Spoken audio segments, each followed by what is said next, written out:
नमस्कार। कार्यक्रम संसद फोकसको नयाँ गाउँमा यहाँलाई हार्दिक स्वागत छ।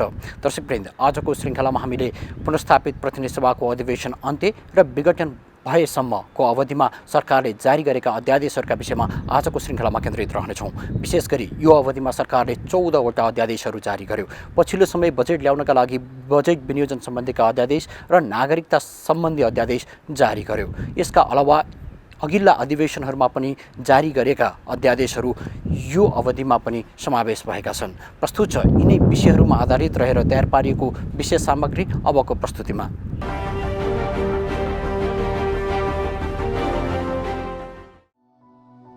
राष्ट्रपति विद्यादेवी भण्डारीले गत जेठ 15 गते संविधानको धारा 114 को उपधारा 1 अनुसार आर्थिक अध्यादेश 2078, विनियोजन अध्यादेश 2078 र राष्ट्र ऋण उठाउने अध्यादेश 2078 जारी गर्नुभयो। प्रतिनिधि सभा नभएको अवस्थामा सरकारले अध्यादेश मार्फत बजेट ल्याउनका लागि मन्त्री परिषद बैठकले यी अध्यादेश जारी गर्नका लागि राष्ट्रपति समक्ष पेश गरेको थियो।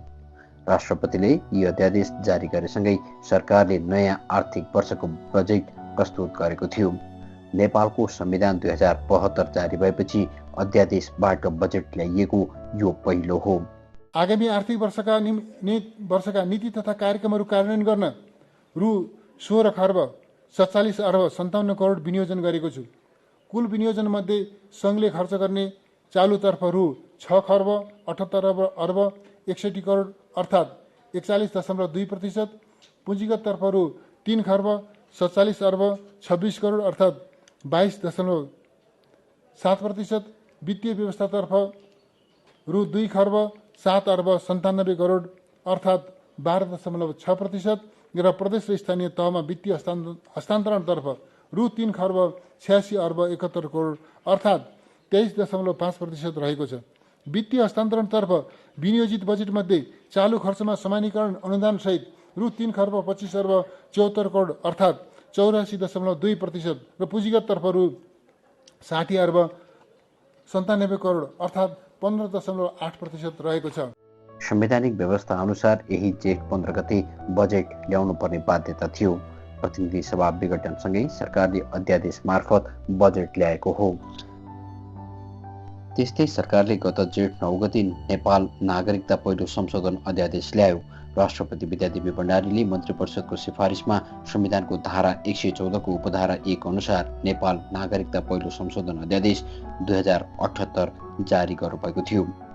अध्यादेश अनुसार जन्मसिद्ध नागरिकका सन्तानलाई आमा बाबु दुवै नेपाली नागरिक भए वंशजका आधारमा नागरिकता दिन मिल्नेछ।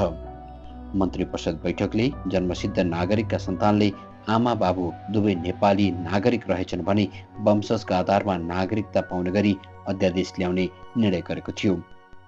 यस्तै बाबुको पहिचान नभएका सन्तानलाई आमाका नामबाट वंशजका आधारमा नागरिकता दिने प्रावधान पनि अध्यादेशमा समेटिएको छ। थुप्रै नेपाली नागरिक अदालतमा गइसके पछाडि चाहिँ नागरिकता पाउने, अदालत नगएसम्म नागरिकता नपाउने स्थितिलाई अन्त्य गर्नको लागि हामीले इनिसिएट गरेका हौँ र हामीले रिक्वेस्ट गरेका हौँ। मैले यो किन स्पष्ट गर्न चाहेँ भन्दाखेरि यो विधेयक 2075 साल साउन 22 गते संसदमा प्रवेश गरेको हो। 3 वर्ष हुन लागिसकेको थियो। संसदमा बिजनेस दिएन भनेर भन्ने, तर संसदमा भएको बिजनेस पारित नगर्ने क्रियाकलाप गएको संसदमा भएको थियो। त्यसको ज्वलन्त उदाहरण नागरिकता विधेयक पनि हो।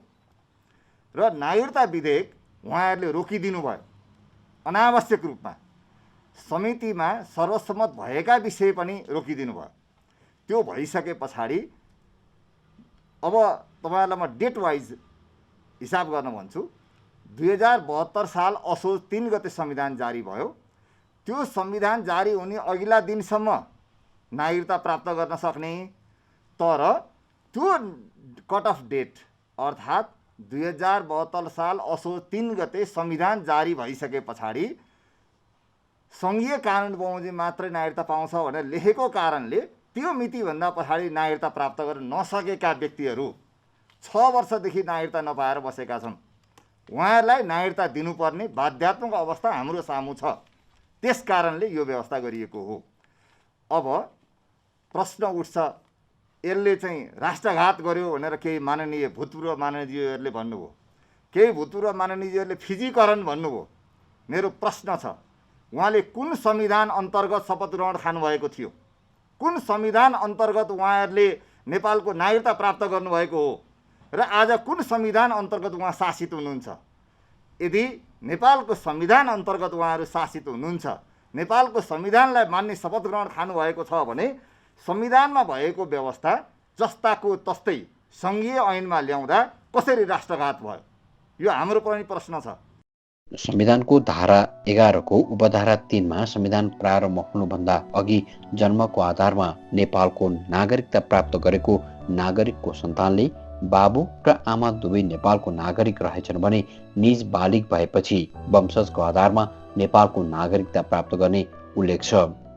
संविधानको धारा 11 मा लेखिएको कुरो अध्यादेशमा जस्ताको तस्तै राख्दाखेरि राष्ट्रघात हुन्छ कसरी? संविधानमा लेखिएको कुरो, संविधानमा जसले नागरिकता पाउँछ भनेर लेखिएको छ, अदालतले त्यो व्यक्तिलाई नागरिकता दे भनेर भनिएको छ, त्यो दे भनेर भनिएको नागरिकता पाउने व्यवस्था ऐनमा गर्दा अध्यादेशबाट लिएर आउँदाखेरि संविधानको कार्यान्वयन गरिएको हो। यसभन्दा बाहेक त्यसमा तल माथि एक अक्षर पनि फरक पारिएको छैन। अब प्रश्न उठ्छ, कतिजना मान्छेहरूले यस अन्तर्गत लाभान्वित होलान्?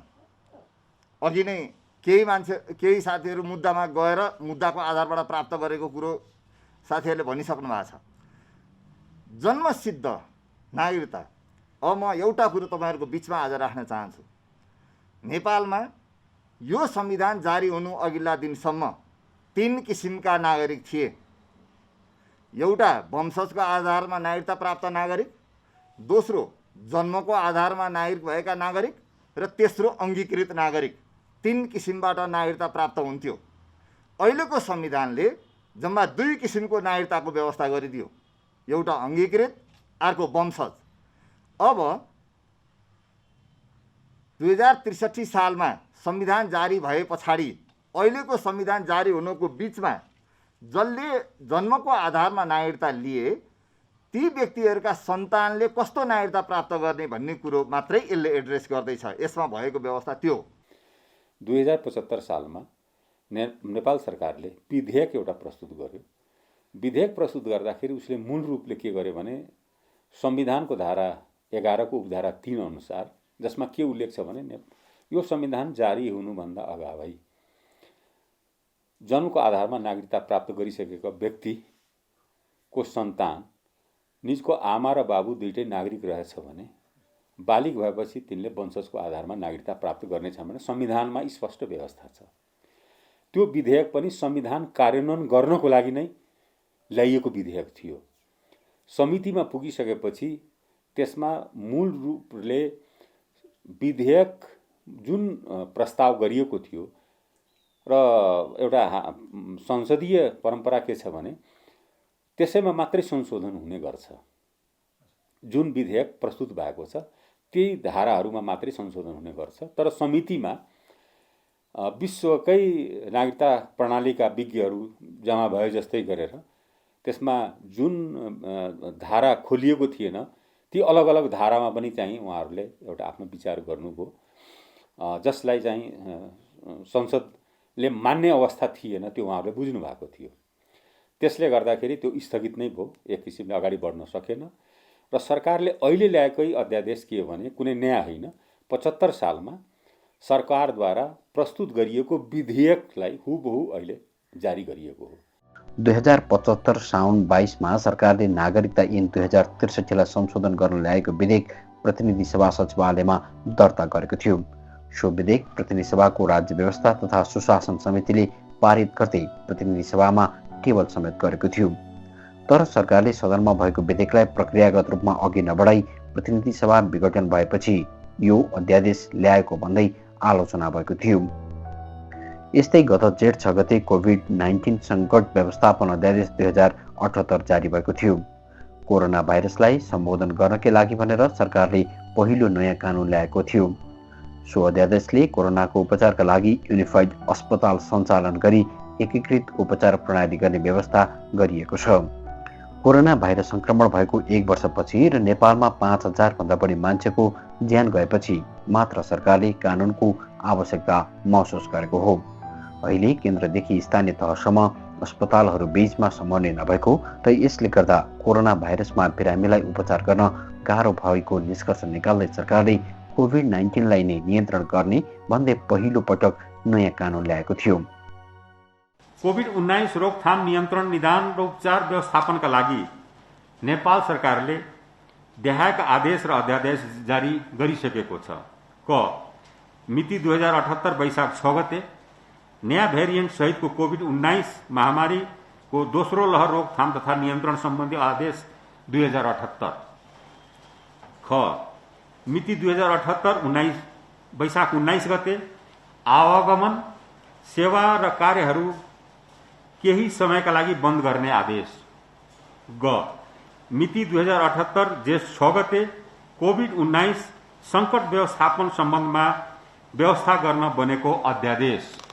अहिलेको अवस्थामा यो चरणमा जुन कोभिड-19 संक्रमणको दोस्रो लहरबाट देश प्रभावित भएको छ, यसबाट बच्नको लागि रोकथामलाई प्राथमिकताका साथ अगाडि बढाउनको लागि म सबै आम नेपाली दाजुभाइ दिदीबहिनीहरूमा हार्दिक अनुरोध गर्न चाहन्छु कि संक्रमणबाट रोकथामको लागि स्वास्थ्यका मापदण्डहरूलाई पालन गर्न पहिलो कर्तव्य हो र यसबाट नै हामी रोकथाम गर्न सक्छौं।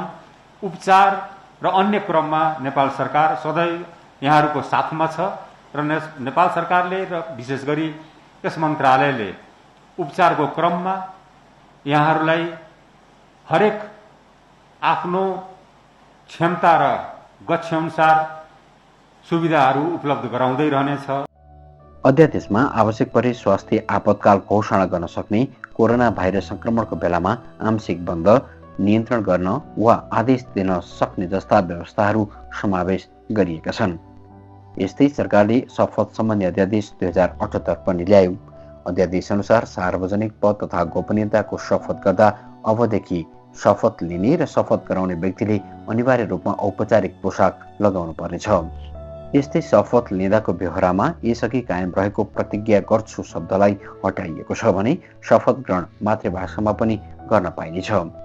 तर शपथ लिन अगावै त्यसको जानकारी शपथ गराउने निकायमा गराउनु पर्नेछ। प्रधानमन्त्री केपी शर्मा ओलीले गत वैशाख 31मा राष्ट्रपति विद्यादेवी भण्डारीबाट पद तथा गोपनीयताको शपथ लिँदा प्रतिज्ञा भन्ने वाक्य छुट्याएपछि दोहोर्याएर राष्ट्रपति भण्डारीले प्रतिज्ञा गर्छु उच्चारण गर्न लगाए पनि प्रधानमन्त्री ओलीले त्यो पर्दैन भनेपछि शपथ ग्रहण नै विवादमा तानिएको थियो। शपथ विवादमा परेपछि मन्त्री परिषद बैठकले शपथ सम्बन्धी अध्यादेश स्वीकृत गरी राष्ट्रपति कार्यालय पठाएको थियो। त्यस्तै सरकारले प्रतिनिधि सभा विघटन गर्नु अघि यसअघि ल्याएका 6वटा अध्यादेश जारी गरेको थियो। तेजाब तथा अन्य घातक रासायनिक पदार्थ नियमन अध्यादेश 2077, फौजदारी कसुर तथा फौजदारी कार्यविधि सम्बन्धी ऐन संशोधन गर्ने अध्यादेश 2077, नेपाल प्रहरी र प्रहरी कार्य सञ्चालन सुपरिवेक्षण र समन्वय पहिलो संशोधन अध्यादेश 2077, औषधि तेस्रो संशोधन अध्यादेश 2077, यौन हिंसा विरुद्धका केही ऐनलाई संशोधन गर्ने अध्यादेश 2077 र सामाजिक सुरक्षा पहिलो संशोधन अध्यादेश संवैधानिक परिषद काम कर्तव्य र अधिकार सम्बन्धी अध्यादेश ल्याएको थियो। यी अध्यादेश सरकारले गत वर्ष प्रतिनिधि सभाको 6औं अधिवेशन अन्त्य भएपछि ल्याएको थियो। गत पुस 5 गते पहिलो पटक प्रतिनिधि सभा विघटन भयो। तर पुस 17 गतेदेखि सुरु भएको राष्ट्रिय सभाको बैठकमा सरकारले यी अध्यादेशहरू पेबल गरेको थियो। माननीय सदस्यहरू, अब म सम्माननीय प्रधानमन्त्री केपी शर्मा ओलीको तर्फबाट माननीय कानुन न्याय तथा संसदीय मामिला मन्त्री श्री लीलानाथ श्रेष्ठलाई संवैधानिक परिषद काम कर्तव्य अधिकार र कार्यविधि सम्बन्धी पहिलो संशोधन अध्यादेश 2077 पेश गर्न अनुमति दिन्छ।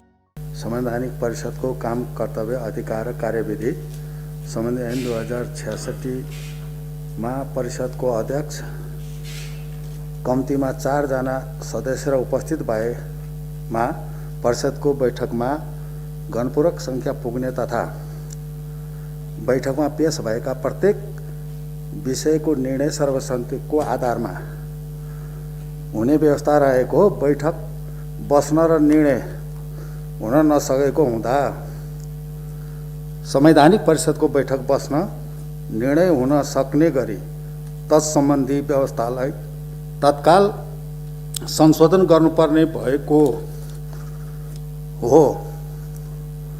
अत उक्त कानुनी व्यवस्था तत्कालै गर्नुपर्ने परिस्थिति उत्पन्न भएको र सङ्घीय संसदको अधिवेशन नभएकोले नेपालको संविधानको धारा 114 उपधारा 1 बमोजिम संवैधानिक परिषदको काम कर्तव्य अधिकार र कार्यविधि सम्बन्धी अध्यादेश 2077 सभा समक्ष पेश गर्दछु। तर सर्वोच्च अदालतले प्रतिनिधि सभा पुनर्स्थापित गरेसँगै सरकारले पुनर्स्थापित प्रतिनिधि सभा बैठकमा यी अध्यादेशहरू पेश गर्ने तयारी गरेको थियो, तर संसद अवरुद्ध भयो। विशेष गरी संवैधानिक परिषद काम कर्तव्य र अधिकार सम्बन्धी अध्यादेशलाई लिएर प्रमुख प्रतिपक्षी दल नेपाली काङ्ग्रेसले संसद अवरुद्ध गरेको थियो।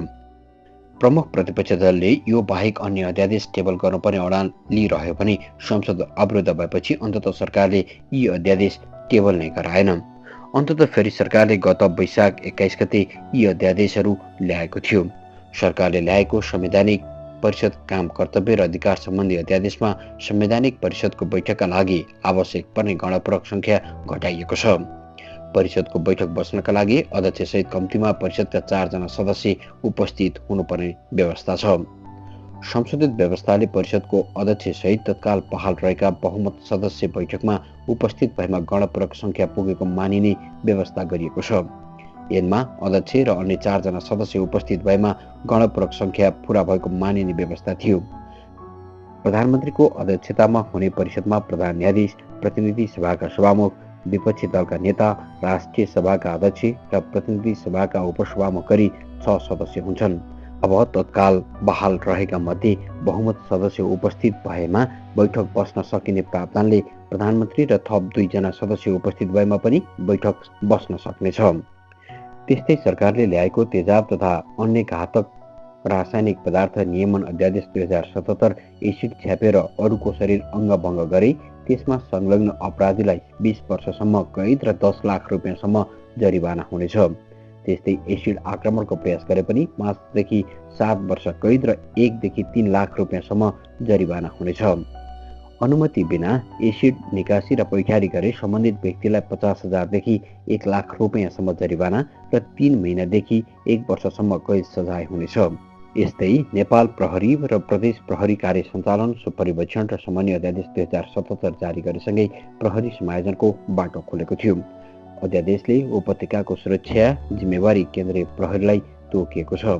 यसअघि उपत्यकाका 3वटा जिल्ला प्रहरी कार्यालय बागमती प्रदेशकै मातहतमा रहनुपर्ने विषय प्रश्न थिएन। यसै गरी सरकारले सामाजिक सुरक्षा पहिलो संशोधन अध्यादेश 2077 पनि ल्याएको थियो। अति अशक्त एवं अपाङ्गता भएका व्यक्तिलाई सरकारले 2053 र 54 सालदेखि र 60 वर्ष मुनिका एकल महिलालाई 2068 र 69 सालदेखि मासिक सामाजिक सुरक्षा भत्ता दिँदै आएको थियो।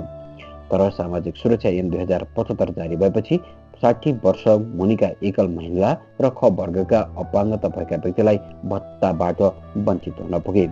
राज्यले दिँदै आएको सुविधा बिना कारण खारेज भएको भनेर सरकारको आलोचना भएपछि मन्त्री परिषदको निर्णय गरेर आर्थिक सहायताका नाउँमा उनीहरूलाई भत्ताको निरन्तरता दियो। 2077 असोज 8 गते प्रतिनिधि सभामा सोही नामको विधेयक दर्ता भए पनि पछि विधेयक फिर्ता लिएर अध्यादेश जारी भएको थियो। त्यस्तै नेपालसहित विश्वमा आतंक मचाइरहेको कोरोना भाइरसको महामारी विरुद्ध विकसित भएका खोपहरूले विदेशमा आपतकालीन प्रयोगका लागि अनुमति पाउने बित्तिकै नेपालमा भित्राउन बाटो खोल्ने गरी सरकारले औषधि अध्यादेश ल्याएको थियो। अध्यादेशको एउटा व्यवस्थाले विदेशमा सरकारी वा निजी स्तरबाट परीक्षणमा रहेका यस्ता खोपको परीक्षण पनि नेपालमा गर्न सकिने व्यवस्था गरेको छ। यस्तै यौन हिंसा विरुद्धका केही ऐनलाई संशोधन गर्ने अध्यादेश 2077 बलात्कारमा मिलापत्र गर्नेलाई 3 वर्षसम्म कैद सजायको व्यवस्था गरिएको छ। मिलापत्र गराउने व्यक्ति सार्वजनिक पद धारण गरेको व्यक्ति भए थप 6 महिना सजाय हुनेछ। यस्तै जरिवाना रकम बढाएर 2 देखि 6 लाखसम्म पुर्याइएको छ र यो पीडितले नै पाउने व्यवस्था गरिएको छ। बलात्कारको झुट्टा मुद्दा लगाए सम्बन्धित कसुरको आधा सजाय हुने, बलात्कारको मुद्दामा निरन्तर सुनवाई गर्ने र बलात्कार तथा एसिड आक्रमणमा सजाय पाएका व्यक्ति ज्येष्ठ नागरिक भए सजाय मिना नहुने व्यवस्था गरिएको छ। संघीय संसदको दुवै सदनको अधिवेशन चलिरहेको अवस्थामा बाहेक अन्य अवस्थामा केही गर्न आवश्यक परेमा मन्त्री परिषदको सिफारिसमा राष्ट्रपतिबाट अध्यादेश जारी गर्न सक्ने संवैधानिक व्यवस्था छ। संवैधानिक व्यवस्था अनुसार सरकारले ल्याएका यी अध्यादेश संघीय संसदको दुवै सदनमा पेश हुने उल्लेख छ भने दुवै सदनले स्वीकार गरिनुपर्नेछ भनिएको छ। प्रतिनिधि सभा विघटन भइसकेको अवस्थामा यी अध्यादेशको अवस्था अब के हुन्छ त?